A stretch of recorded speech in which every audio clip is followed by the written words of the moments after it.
La France, c'est la patrie des ronds-points, il y en a plus de 30 000. Et parfois on se demande c'est un rond-point ou c'est une œuvre qu'on n'a pas trop compris. Aujourd'hui on fait le tour des ronds-points les plus originaux de France. Premier arrêt, la Roche-sur-Yon, un giratoire relativement bien décoré avec des nains de jardin.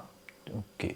Alors il y a beaucoup de nains de jardin, c'est kitsch, c'est coloré, c'est audacieux. Alors pourquoi me direz-vous? Parce que les nains de jardin symbolisent le travail et la terre. Un petit clin d'œil à la campagne environnante. Je critique pas, moi aussi je viens de la campagne. Niveau design, c'est à revoir, mais niveau sympathie, on est là. Le deuxième, nous allons à Rugles voir le giratoire avec des clous. Au budget, ils ont planté plein de poteaux métalliques au milieu du rond-point. J'aurais essayé de végétaliser un petit peu autour parce que c'est vrai que ça fait un peu air de pique-nique. C'est surtout pour symboliser qu'avant, dans la ville, il y avait beaucoup de fabriques de clous et d'épingles. Du coup, ils se sont dit on va mettre des clous sur le rond-point. D'ailleurs, c'est souvent pour ça que des fois, quand vous voyez des ronds-points chelous, en fait, c'est réfléchi. Un peu figuratif, mais vous avez compris quoi. Si vous allez à Rugles, n'hésitez pas à prendre une jolie photo devant le rond-point. Prenez un marteau pour la photo, ça peut être sympa. Enfin, on s'envole à la ville des parapluies à Cherbourg. Je trouve on dirait un peu des champignons. Ici, on mélange le symbolisme local et toute une forme de poésie. En vrai, je trouve ce rond-point un peu Disney, mais en même temps assez mime. Un côté un petit peu parc d'attractions, mais en même temps, ça met un peu en valeur l'art urbain. N'oubliez pas votre parapluie si vous allez à Cherbourg, et sinon vous allez sur ce rond-point, vous chopez un parapluie, vous débrouillez. Les ronds-points, c'est donc bien plus compliqué qu'un bout de route en cercle. C'est vraiment un endroit d'expérimentation artistique. Alors parfois, c'est trop bien réussi et parfois